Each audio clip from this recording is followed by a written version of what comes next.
వైభవాన్ని లోకానికి చాటి చెప్పినవాడు.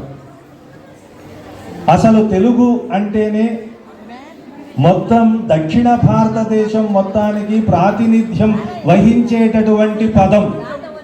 తెన్ అంటే దక్షిణ దిక్కు. దక్షిణ దిక్కున ఉన్న ప్రజలందరూ తెలుగువారే. అయితే తెలుగు వారికి ఎన్నో తెలుసు, తెలియనిది తమ గొప్పతనం మాత్రమే. తమ గొప్పతనాన్ని తెలుసుకోకుండా తమని నిందించుకుంటూ పక్క రాష్ట్రాల వారిని పొగుడుకోవడం. తమిళం వాళ్ళకి తెలుగు భాషాభిమానం ఉంటుంది, కన్నడం వాళ్ళకు ఉంటుంది, అది అంతా తప్పు. వాళ్ళకుంటే వాళ్ళకు ఉంటుంది. వాళ్ళకంటే మించినటువంటి గొప్ప మాతృభాషాభిమానం ఉన్నది ఎవరికయ్యా అంటే తెలుగు వారే అని చెప్పడానికి ఒకే ఒక్క మహానుభావుడు శ్రీకృష్ణదేవరాయల వారు. ఆయన ఆముక్తమాల్యద, తమిళంలో చూడిక్కుడుత నాచియార్. మన తెలుగు దేవాలయాల్లో కూడా ఇప్పటికి కూడా తమిళ పాసురాలు చెప్తూ ఉంటాం. కానీ ఇక్కడ తెలుగునాట ఒక అన్నమాచార్యుల సంకీర్తనల్ని, మన శ్రీకృష్ణదేవరాయల వారి ఆముక్తమాల్యద ప్రబంధాన్ని అనుసంధానం చేయగలిగినంత గొప్ప వ్యక్తులు, అలాగే ఆ ఆళ్వారులు రాసిన పాసురాలతో ఏమాత్రం తీసిపోని ఉత్తమ సాహిత్యాన్ని అందించినటువంటి కవులు మనకు ఉన్నారు. ఇప్పటి వరకు మనం బుద్ధప్రసాద్ గారు మాట్లాడినటువంటి మాటలు విన్నాము.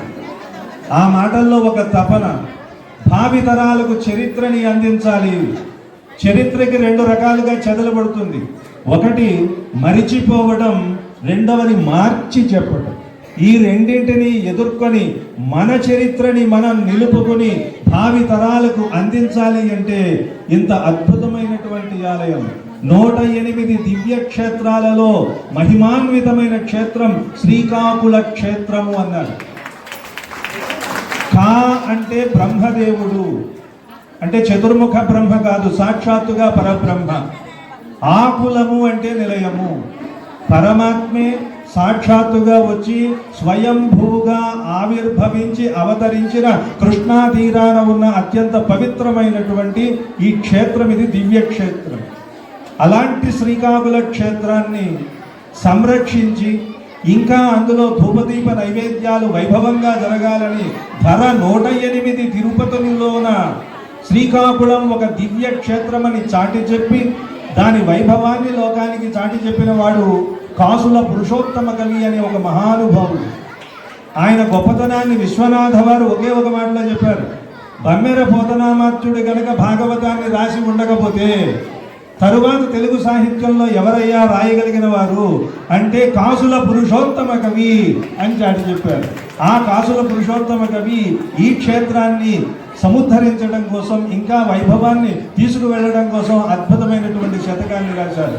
ఒక్కసారి ఆ శతకాన్ని అందరూ చదవవలసినటువంటి బాధ్యత ఉంది.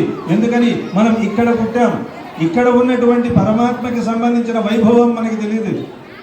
అతి పరిచయాత్ అవజ్ఞాభవతి అన్నారు. బాగా పరిచయం ఉంటే మనకి నిర్లక్ష్యం, ఏముంది మన ఊళ్ళో ఉన్న దేవుడే కదా అని.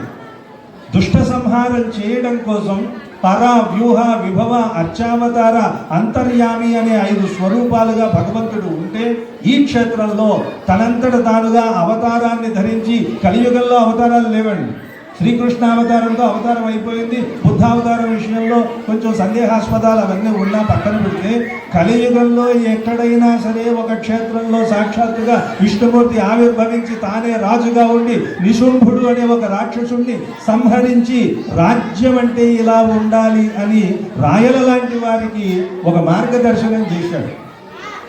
ఇక్కడ రక్షణ భట వ్యవస్థకు అధికారి ఉన్నారు విద్యాసాగర్ గారికి. వారికి నచ్చే ఒక అంశం చెప్తాను.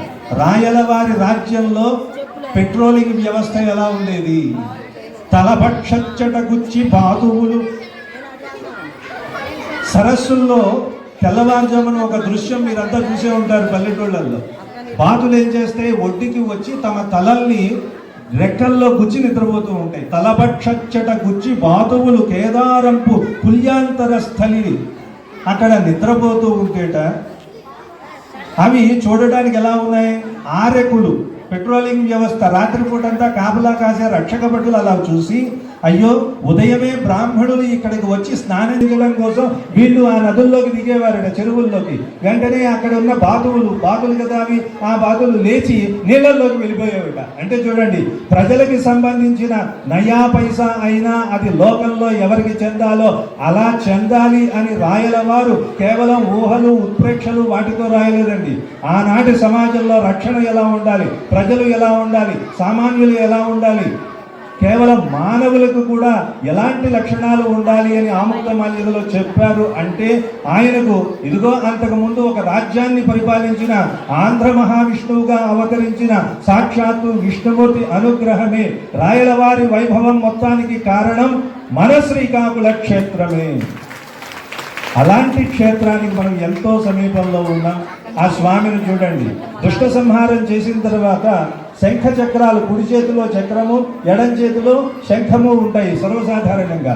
దుష్ట సంహారం అయిపోయింది కాబట్టి శంఖ చక్రాల్ని మార్పు చేసుకుని ఉన్నటువంటి అద్భుతమైనటువంటి రూపం. అనంతలక్ష్మి సమేతుడు, రాజ్యలక్ష్మి సమేతుడు అని పురాణాలు కీర్తిస్తున్నాయి. ఏదైనా ఒక క్షేత్రానికి చారిత్రకమైన ఆధారాలు, పౌరాణికమైన ఆధారాలు, సామాజికమైన ఆధారాలు, మానవీయమైన ఆధారాలు ఉన్న, చారిత్రకమైన సాహిత్యపరమైన ఆధారాలు ఉన్న ఏదైనా క్షేత్రం ఉందంటే అది దివ్య తిరుపతులలో దివ్యంగా అందరి చేత కొనియాడబడే శ్రీకాకుళ క్షేత్రం. ఆ క్షేత్రం ఇంత వైభవంగా ఉండడానికి కారణం తెలుగు వారికి తెలుగు మీద ఉన్నటువంటి అభిమానమే. మనం ఎప్పుడు మనకి అభిమానం లేదు అనుకుంటే ఇంకా లేకుండా పోతుంది. తెలుగువాడు ఎక్కడైనా ఉండగలడు, ఎవరినైనా వంచగలడు. ఎప్పుడు తెలుగు వాడినప్పుడు.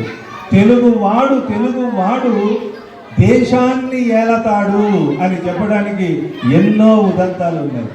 అలా ఆంధ్ర మహావిష్ణువు మన తెలుగువాడు. ఆయన స్ఫూర్తిని పొంది ఆముక్తమాల్యద అనే ప్రబంధాన్ని మనకు అందించినటువంటి, ఆదర్శమైన పరిపాలన అందించిన శ్రీకృష్ణదేవరాయల వారు మన తెలుగువారు.